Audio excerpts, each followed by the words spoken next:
الحمد لله الذي لم يتخذ ولدا ولم يكن له شريكا في الملك ولم يكن له ولي من الذل وكبره تكبيرا. والصلاة والسلام على سيدنا وملجانا وماوانا محمد عبد المصطفى وحبيبه الأولى وأمينه المجتبى وعلى آله مصابيح الدجى وعلى أصحابه مفاتيح الهدى. قال الله تبارك وتعالى في شأن حبيبه ألم نشرح لك صدرك صدق الله العظيم وصدق نبي الأمين. انتہائی ذی وقار حاضرین و ناظرین و سامعین، السلام علیکم ورحمۃ اللہ وبرکاتہ. اللہ رب العزت کا خصوصی فضل و کرم ہے کہ آج اللہ رب العزت کی عظمتوں اور اس کے حبیب پاک صلی اللہ علیہ وآلہ وسلم کی شانوں کو بیان کرنے کے لیے اور سننے کے لیے اللہ رب العزت کی توفیق کے خاص سے ہم یہاں جمع ہوئے ہیں. بندہ کے لیے بذات خود نیکی کی طرف بڑھنا ممکن ہی نہیں ہے جب تک وہ قادر مطلق، وہ رحیم و کریم ساتھ اپنی خصوصی عطاؤں و نوازشوں سے کسی کا رخ جو ہے اپنی برگاہ کی طرف نہ موڑ دے. آیہ مقدسہ الم نشرح لک صدرک جو پیش کیا آپ کی خدمت میں، اس میں دو چیزیں مد نظر رکھنی ہیں. ایک، آقا کریم علیہ الصلوۃ والسلام کو اللہ رب العزت نے جس شان اور کمال اور عظمت سے نوازا ہے اس کا اظہار ہے، اور دوسرا اس کے اندر روحانیت اور تصوف کا پہلو ہے، اس کو ہم اجاگر کرنا چاہتے ہیں. آج جو ہم حقیقی موقف جو ہے اصل کہ آقا کریم علیہ الصلوۃ والسلام کے سینہ عطر و انور سے نور چینی کا نام، انوارات کو سمیٹنے کا نام طریقت ہے، روحانیت ہے، تصوف ہے، اور یہی نبی علیہ السلام کہ ان فرائض نبوت میں سے ہے وَيُزَكِّيهِمْ. اس کی وضاحت جو ہے وہ کرنا ضروری سمجھتے ہیں. آیا کہ یہ کوئی ویسے ہی فلسفیانہ تصور ہے یا حقیقت میں آقا کریم علیہ الصلوۃ والسلام کے سینہ اقدس انور پہ انوارات الہیہ کا نزول اور ورود ہوتا ہے؟ تو اس آقا کریم علیہ السلام پر اللہ رب العزت کی عظیم ترین نعمتوں کا جیسا آیت مبارکہ میں اظہار ہوا ہے، تو اس کی ذرا وضاحت پیش خدمت ہے تاکہ روحانیت کا اصل چہرہ اور روحانی کمالات کا منبع جو آقا کریم علیہ الصلوۃ والسلام کی ذات ہے اس کو اجاگر کیا جا سکے. اور یہی امتیازی پہلو ہے اسلامی تصوف کا جو نور نبوت کے گرد گھومتا ہے سارا. باقی مجاہدات باقی مذاہب کے اندر بھی ہیں، وہ اپنے تصوف کو مختلف انداز میں مختلف فلسفے پیش کیے جا رہے ہیں جی، مجاہدات کی صورت میں، یا ظاہری جو ہے اس کے جو طور طریقے ہیں ان کے اندر، یا عقلی فکری باتوں کے اندر اس کو جو لوگ جو ہے محدود کرنا چاہتے ہیں، ان کا اپنا ایک جو ہے انداز ہے، ان کا اپنی ایک سوچ ہے، نظریہ ہے اور فکر ہے، تصور ہے. ہر آدمی اپنی بات کرنے میں آزاد ہے، حقیقت جو ہے وہ اپنے مقام پہ ہی ہوتی ہے. چنانچہ حضور محبوب سبحانی، قطب ربانی، غوث سمدانی حضرت شیخ عبد القادر حسنی حسینی فرماتے ہیں یہ اللہ رب العزت نے نبی علیہ السلام کو یہ روحانی شرع اور وسط جو عطا فرمائی، یہ خلافت و خلت کا اعلیٰ ترین مقام ہے. یہ معنوی نعمت اللہ رب العزت کی اعظم فتوحات میں سے ہے. آپ کسی تفسیر میں لکھتے ہیں. اور آقا کریم علیہ السلام کی رفت شان اور جلالت مقام کا اللہ رب العزت کی طرف سے ایسا اعلان ہے کہ جس میں آقا کریم علیہ السلام کو فرمایا جا رہا ہے کہ ہے اکمل الرسل، کیا ہم نے خلافت و نیابت کے لیے منتخب تمام ہستیوں سے کہیں زیادہ آپ کے سینہ کو وسیع و فراغ نہیں کیا، جس کی وجہ سے وہ ہماری آیات کے ورود اور انوارات کے نزول کے قابل ہو گیا آپ کا سینہ اقدس. یہ آپ اپنی تفسیر میں لکھتے ہیں، الفواتح الالہیہ والمفاتح الغیبیہ میں لکھتے ہیں، انشراح صدر کی تفسیر فرماتے ہوئے. تو انشراح صدر کے حوالے سے آگے بڑھنے سے پہلے میں اس بارے میں تھوڑی سی وضاحت کرنا چاہتا ہوں. علوم ظاہریہ کے مطابق علماء مفسرین نے جب اس آیت مقدسہ کی شرح کی کوشش کی، تفسیر کی کوشش کی، تو انہوں نے شک صدر کے حوالے سے بات کی کہ نبی علیہ السلام کا شک صدر ہوا. بعض نے لکھا 3 دفعہ، بعض نے لکھا 4 دفعہ، بر یہ چیزیں انہوں نے پیش کی. اولیاء اکرام جو کہ علوم روحانیہ کا مظہر ہیں، انہوں نے آقا کریم علیہ السلام کے وجود اطہر سے، نور الہام سے جو معارف کی نور چینی کی ہوتی ہے، ان کا بھی ایک موقف ہوتا ہے. نبی علیہ السلام سے ابو ہریرہ نے فرمایا نا، میں علوم کے 2 برتن حاصل کیے، ایک میں نے بیان کر دیا، دوسرا میں نے بیان نہیں کیا کہ مجھے ڈر تھا کہ میرا گلا کاٹ دیا جائے گا. تو شاہجی نے لکھا کہ اس سے مراد روحانی عوارف مواجید ہیں، اسرار ہیں. تو ظاہر ہے وہ آقا کریم علیہ السلام کی ایک ایسی نعمت تھی جو امت میں تقسیم ہونی تھی، اور حضور علیہ السلام کے صحابہ کو واصل ہوئی، تابعین کو، تبع تابعین، اور آج تک جو ہے وہ آگے وہ چل رہی ہے. اور اس کی دلیل بھی ہے، حضرت عبداللہ بن مسعود رضی اللہ تعالیٰ عنہ فرماتے ہیں کہ نبی علیہ السلام نے فرمایا قرآن 7 حروف پر نازل کیا گیا ہے، اور اس کی ہر آیت کا ایک ظاہر ہے اور ایک باطن ہے. تو اس حدیث کو جلال الدین سیوطی رحمۃ اللہ علیہ نے الاتقان فی علوم القرآن کے اندر جو ایک بے مثل بے مثال امت میں قرآن فہمی کے اعتبار سے 80 علوم پر ایک منفرد کتاب ہے، انہوں نے بھی بیان کیا، اور انہوں نے بھی قرآن کے تفسیر کے روحانی پہلو کو واضح کیا. تو مفسر اجل سید شہاب الدین محمود علوسی بغدادی اس آیت کی تفسیر میں لکھتے ہیں کہ اس کی شرح جو ہے وہ تفسیر جو ہے وہ شک صدر سے مراد لینا محققین کے نزدیک فرماتے ہیں ضعیف ہے، اگرچہ حدیث کے مطابق شک صدر بھی ہوا.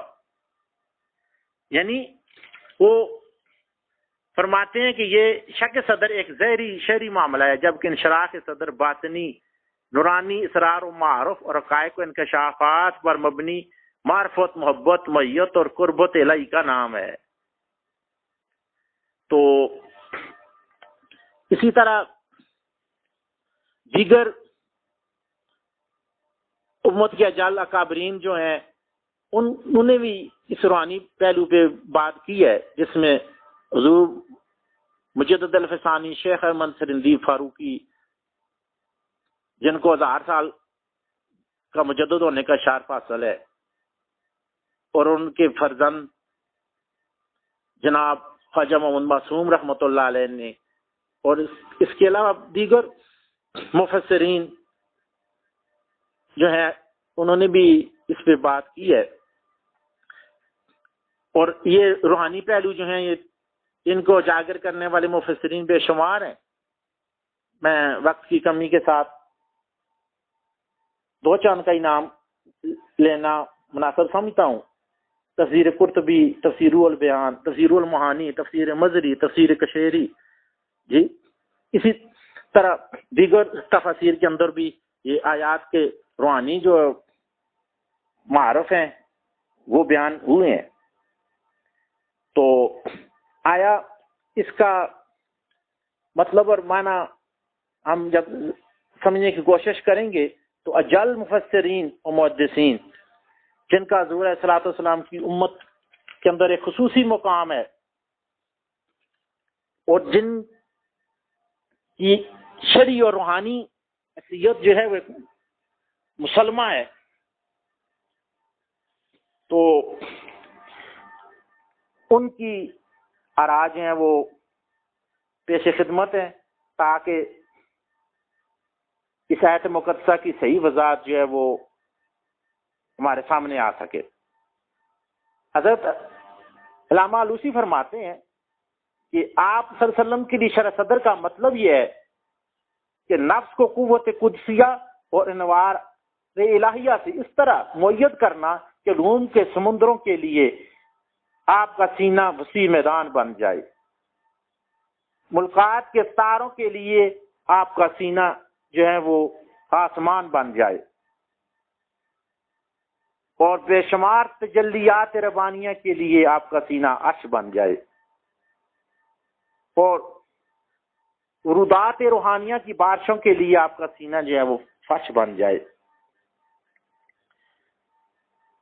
تو آقا کریم علیہ السلام کے سینہ اطہر و انور کی وسطوں اور اس کے اندر نزول کرنے والے کمالات کو وہ بیان کر کے مزید لکھتے ہیں کہ جب انشراح صدر کی نعمت نبی علیہ السلام کو حاصل ہوتی ہے تو آپ کے لیے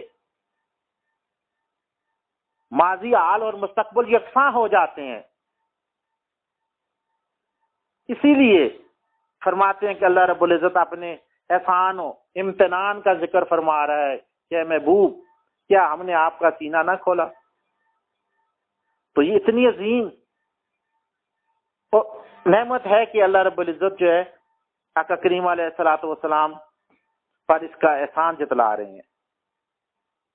تو اس کے اندر مزید مفسرین کرام لکھتے ہیں کہ سینہ کشادہ کرنے کا مطلب یہ ہے کہ غیب و شہادت کے دونوں جہاں اس میں سما گئے، استفادہ اور افادہ کی 2 مملکتیں جمع ہو گئیں.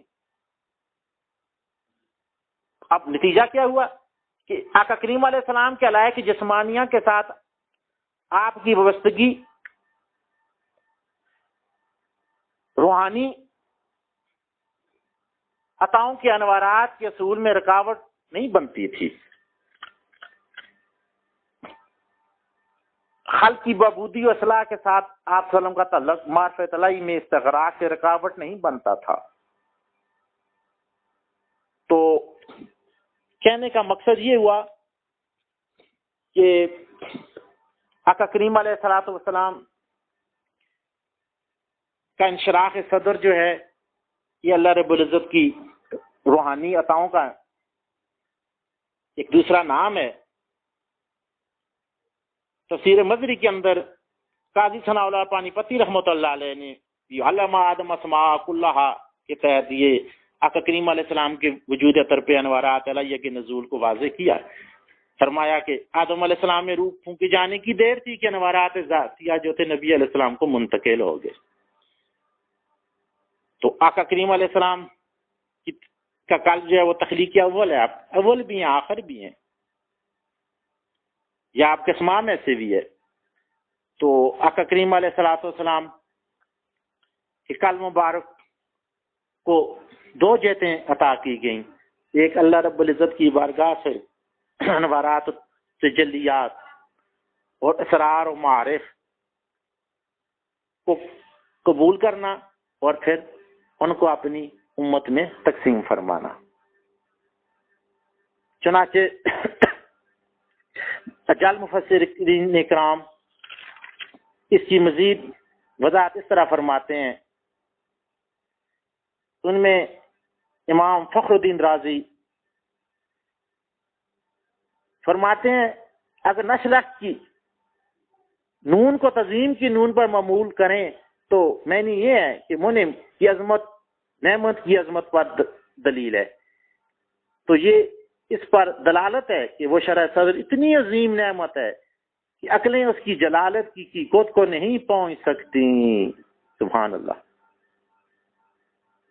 اسی طرح شارح بخاری امام احمد قسطلانی شرح صدر کی وضاحت کرتے ہوئے فرماتے ہیں کہ یہ اعزاز آپ کو بغیر کسی سوال کے یعنی مانگنے کے بغیر عطا ہوا.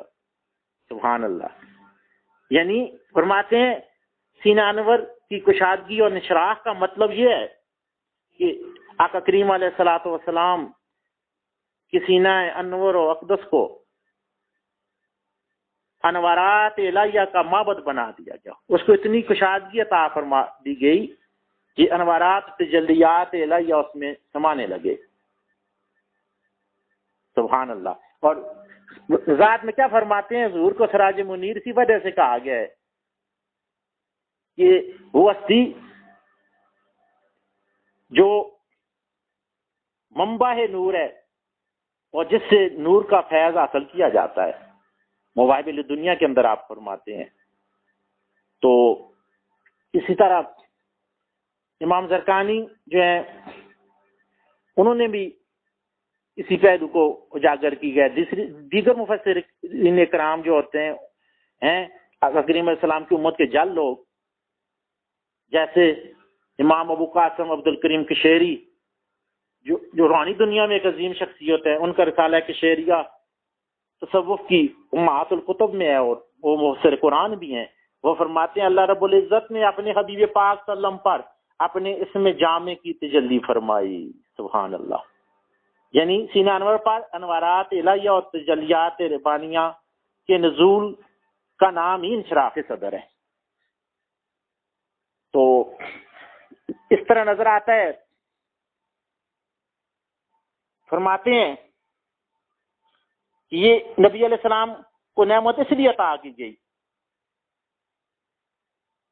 اور آقا کریم علیہ الصلوۃ والسلام کے سینہ انور کو معبد بنایا گیا اسماء الحسنی اور صفات عالیہ الہیہ کی انوارات و تجلیات کے لیے تاکہ آپ علیہ الصلوۃ والسلام قبلہ کی حیثیت اختیار کر گئے. تمام مراتب اور مشارب کی سرابی کے لیے انوارات تجلیات الہیہ کو کائنات میں تقسیم کرنے کے لیے ایک قبلہ اور ایک مرکز کی حیثیت اختیار کر لیں. سبحان اللہ. بہت پیاری تفسیر بیان فرما رہے ہیں ابو قاسم عبد الکریم کشیری. فرماتے ہیں کہ روحانیت کا قبلہ آپ کی ذات کو بنا دیا گیا علم نشرح کی نعمت کے تحت. تو یہ بہت ہی بڑی حقیقت سے انہوں نے پردہ اٹھایا.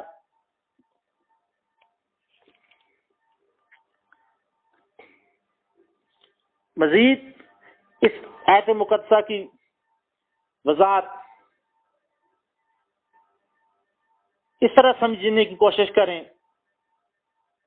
کہ آقا کریم علیہ الصلوۃ والسلام کو جو انشراح صدر کی نعمت عطا ہوئی یہ آقا کریم علیہ السلام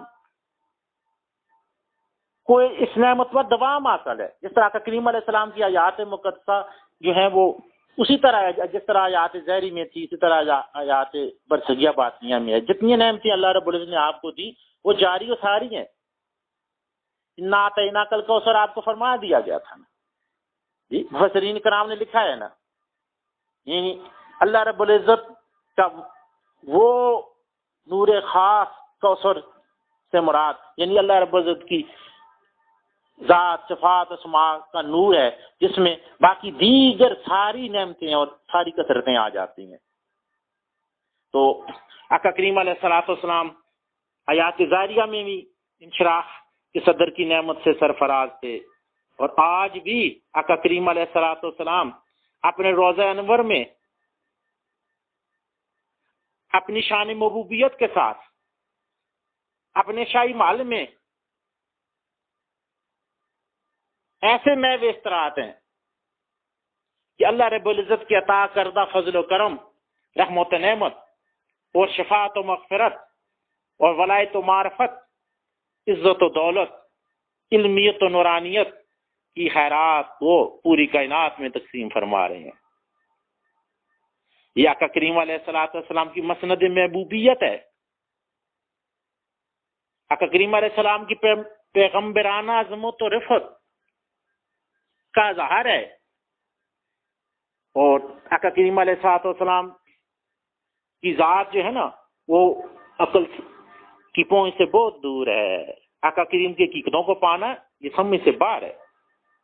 تو اسلام جو عمومی ہے وہ عام آدمی کی سطح پر بات کرتا ہے، اسی وجہ سے فرمایا نا کلم الناس علی قدر قولہم، اسلام کا جو اصول ہے جی لوگوں کو ان کی عقلوں اور ذہنی سطح کے ساتھ کے مطابق جو بات کی جاتی ہے، لیکن آقا کریم علیہ السلام کی باطنی عظمتیں، رفتیں اور شانیں جو ہیں وہ اپنی جگہ پر قائم ہے، جیسا کہ کریم علیہ السلام نے حضرت ابوبکر صدیق رضی اللہ تعالیٰ عنہ کو فرمایا، اے صدیق میری حقیقت کو میرے رب کے سوا کوئی نہیں جان سکتا۔ تو اس لیے آقا کریم علیہ الصلوۃ والسلام کی عظمت اور رفعت اور مرتبت و جلالت کی کوئی حد نہیں۔ اللہ رب العزت نے اپنے محبوب کو اتنی شان عطا فرمائی کہ انسان جو ہے ان کو بیان کرنے سے عاجز ہے۔ آقا کریم علیہ السلام اللہ رب العزت کی تمام مخلوق میں افضل ترین مقام پر فائز ہیں۔ آقا کریم علیہ السلام شان محبوبیت کے باوجود اللہ رب العزت کے خاص بندہ ہیں۔ اب آقا کریم علیہ السلام کو جو انشراح صدر کی نعمت ہوئی اصل اس پہ علماء امت کیا عقیدہ رکھتے ہیں؟ وہ آقا کریم علیہ السلام کی انشراح صدر کی نعمت و جاری و ساری رکھنے کا عقیدہ رکھتے ہیں۔ بے شمار علماء کرام نے آقا کریم علیہ السلام کی سینہ مبارک اور قلب مبارک کی عظمتوں کا اعتراف کیا۔ میں چاند کا حوالہ جات پیش کرنا چاہتا ہوں۔ امام شہاب الدین امام حفاظی فرماتے ہیں کہ نبی علیہ السلام کی قبر انور اقدس تمام روئے زمین سے ہی افضل نہیں بلکہ تمام آسمانوں سے، عرش سے اور کعبہ سے بھی افضل ہے، اور یہی نظریہ امام تقی الدین سبکی رحمۃ اللہ علیہ نے اپنی کتاب میں بیان فرمایا ہے۔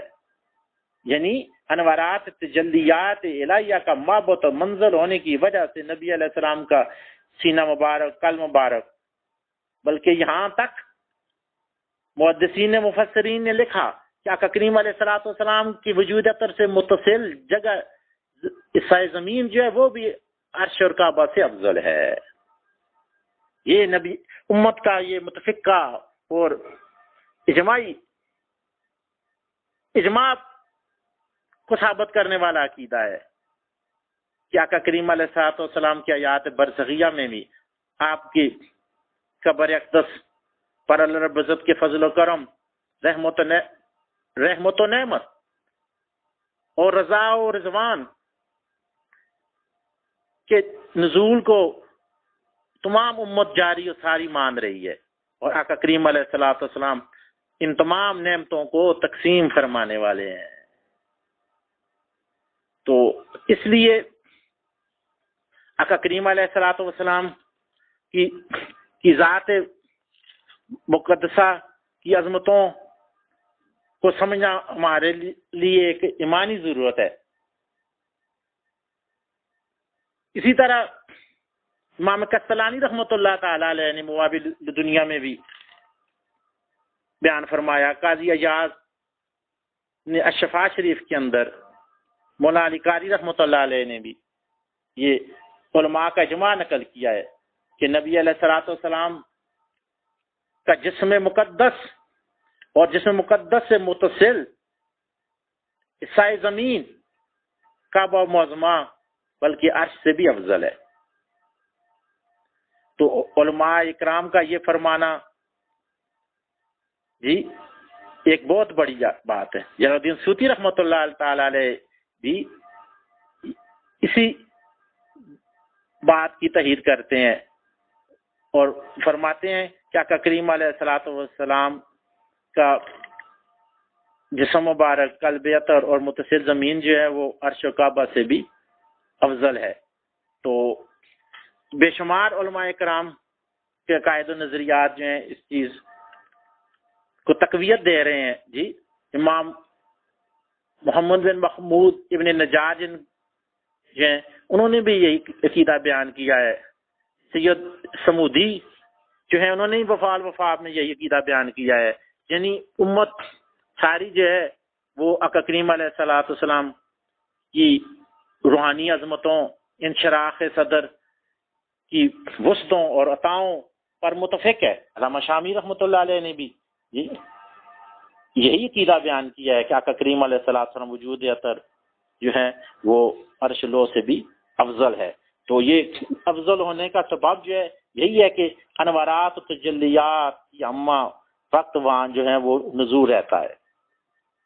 تو بات اتنے اجل مفسرین کی آراء پیش کرنے کے بعد یہی سامنے آتی ہے کہ یہ ہم جو روحانیت میں کہتے ہیں کہ اللہ رب العزت کی محبت، قربت اور معرفت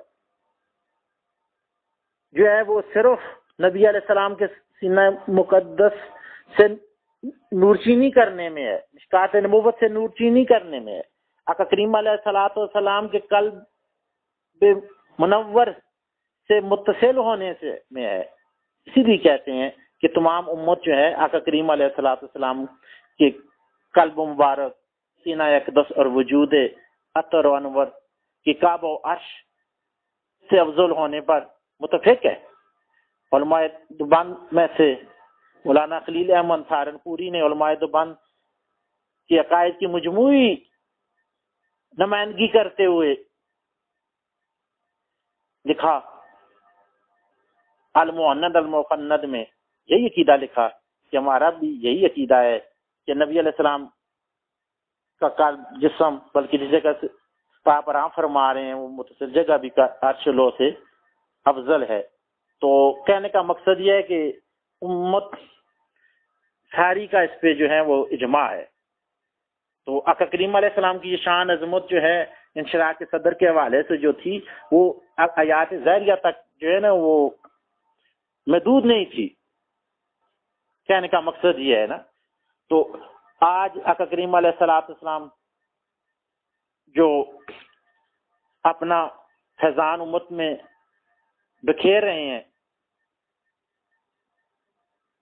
اس نور ہی کی بنیاد پہ عجابات باطنیہ جو ہوتے ہیں وہ باطن سے جو ہیں وہ اٹھتے ہیں اور تزکیہ نفس اور تصفیہ قلب کی سعادتیں حاصل ہوتی ہیں۔ اور آج بھی علوم و معارف جو امت کے روحانی لوگوں پہ آتے ہیں وہ نبی علیہ السلام کے وسیلہ مبارک سے ہی آتے ہیں۔ تو اس لیے یہ نبی علیہ السلام کی روحانی عظمتوں کے بارے میں معلومات ہونا یہ کہ ایمانی تقاضا ہے، اور اس روحانیت کے تصور کو بھی اس سے تقویت ملتی ہے جو حقیقی تصور ہے کہ نبی علیہ السلام کی سینہ اقدس کے انوارات اور فیوضات جو ہیں وہی ایک متحرک قوت ہیں، اور اللہ رب العزت کی برگاہ کے اندھیروں میں ایک کرن ہے، روشنی ہے، وہ ایک نور ہے اس کائنات کے اندھیروں میں، باطنی اندھیروں میں نبی علیہ السلام کی ذات، نبی علیہ السلام کی ذات کی طرف بڑھنا ہے۔ نبی علیہ السلام کیسے بڑھیں گے؟ نبی علیہ السلام کے وجود مبارک سے جو نور کی شعائیں آ رہی ہیں، ان نور کی شعاؤں کی سمت ہم نے جانا ہے، نبی علیہ السلام کی برگاہ تک ہم نے جانا ہے۔ اللہ برز کی عطائیں، قربتیں، معرفتیں ساری جو ہے نبی علیہ السلام کی ذات سے کے ساتھ وہ بستہ ہیں۔ تو اب یہ پہلو اجاگر ہو گیا ہے، مفسرین کی آراء بھی میں نے پیش کر دی ہیں، یہ تو چند ایک مثالیں میں نے پیش کی ہیں، ورنہ تفاسیر اور حدیث کی کتب جو ہیں وہ بری پڑی ہیں کہ اللہ رب العزت نے آقا کریم علیہ السلام کے سینہ اقدس پہ اپنے انوارات سمدیہ کی کس طرح جلوہ گری فرمائی، اور اللہ رب العزت کی انوارات و تجلیات کا نزول جو ہے ہمہ وقت یہ جاری و ساری ہے، اور آج امت کو نورانی مشاہدات اور مکاشفات کی جو نعمتیں عطا ہوتی ہیں وہ نبی علیہ الصلوۃ والسلام کے سینہ تر کا ایک انعکاس ہوتا ہے، ایک جلوہ ہوتا ہے، ایک عکس ہوتا ہے۔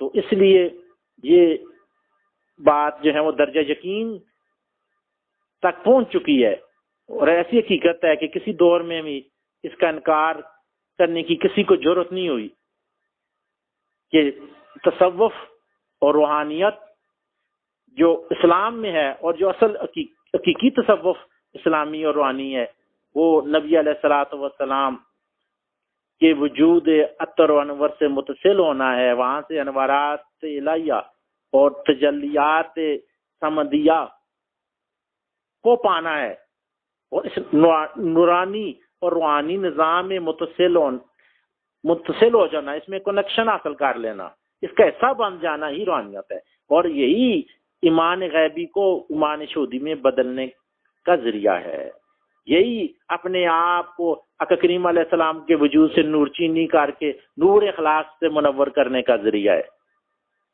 اور فنا اور بقا کی تمام مناظر جو ہوتی ہیں ان انوارات کے فیضان ہی سے ممکن ہوتی ہیں۔ اللہ رب العزت جو بات بیان کی ہے اس کی برکات اور فوائد کو ہمیں سمیٹنے کی توفیق عطا فرمائے، اور جو لوگ بیٹھے ہیں، جو لوگ سن رہے ہیں، اللہ رب العزت اس پاک کلام کی برکت سے جن روحانی اور نورانی نعمتوں کا تذکرہ ہوا ہے، یہ اللہ رب العزت اپنے خاص فضل کرم سے سب کو عطا فرمائے۔ اب غیب کے طور پہ وہ ایمان لانے والے ہیں پہلے میں، مثلا میں نے بیان کی ہے بات، تو میری بات بھی یقین کرتی ہوئی رجوع کرتا ہے، تو اللہ رب العزت قادر ہیں، وہ انتہائی رحیم و کریم ذات ہے کہ ایک بات بیان ہوئی، اب کسی کے اندر طلب پیدا ہو گئی ہے، تو مجھے یقین ہے انشاءاللہ اللہ رب العزت ضرور فضل کرم کی بارش فرماتے ہوئے جو ہے وہ اپنی عطاؤں کے دروازے کھولیں گے۔ اس لیے نبی صلی اللہ علیہ وسلم کی حدیث مبارک ہے نا، اللہ رب العزت کی ذات جو ہے وہ 70 ماؤں سے بھی زیادہ رحم کرنے والی ہے، یہ عربی کا محاورہ ہے، یعنی اللہ رب العزت کا فضل کرم مخلوق پہ اتنا زیادہ ہے کہ بے حد صاحب ہے۔